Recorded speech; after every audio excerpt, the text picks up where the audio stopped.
வணக்கம்.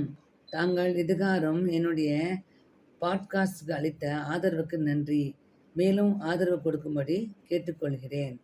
மகாபாரதத்தில் துரோணர் an eye for an eye only ends up making the whole world blind.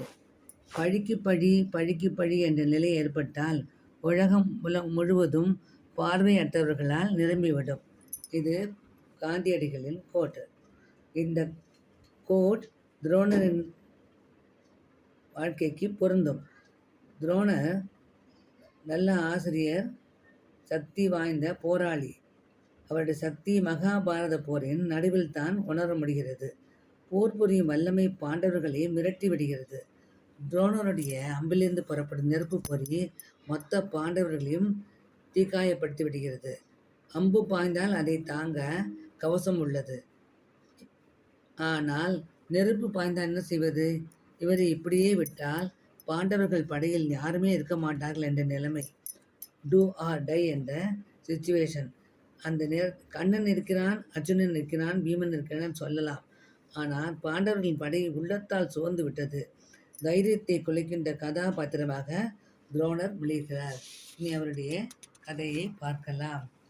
துரோணர் பாரத்வாஜ முனிவரின் ஆசிரமத்தில் வளர்கிறாள். ஆனால் முழு சலுகையோடு வளரவில்லை. காரணம், அவருடைய தாய் வேறு குலத்தை சேர்ந்தவள்.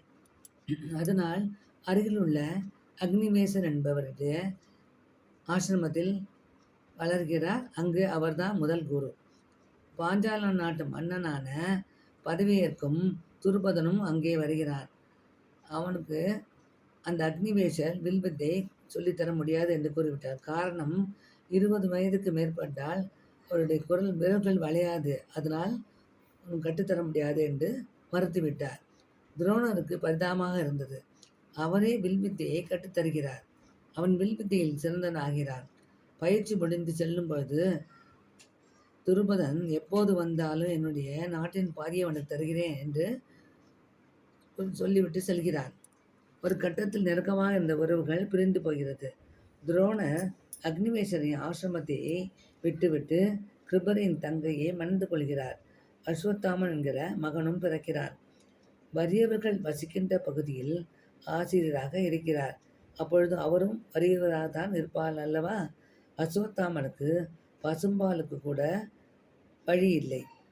கௌரவத்திற்காக நானும் பசும்பால் தான் அருந்தினேன் என்று அஸ்வத்தாமன் கூறுகிறார். அதை கேட்ட சக மாணவர்கள் ஆசிரியரான துரோணனுடைய சென்று, பொய் சொன்னால் என்ன தண்டனை கொடுப்பீர்கள் என்று கேட்கிறார்கள். தண்டனையை கொடுத்துவிட்டு துரோணன் பின் தந்தையாக அழுகிறார். பசும்பாலுக்கு கூட வழி இல்லாமல் ஏழ்மையாக இருக்கிறேனே. அப்பொழுது நண்பர் துருபதன் ஞாபகம் வருகிறது. பாதி நாடு கொடு என்று சொல்லப் போவதில்லை, ஆனால் ஒரு பசுமாடு கொடு என்று தான் கேட்கப் போகிறேன்.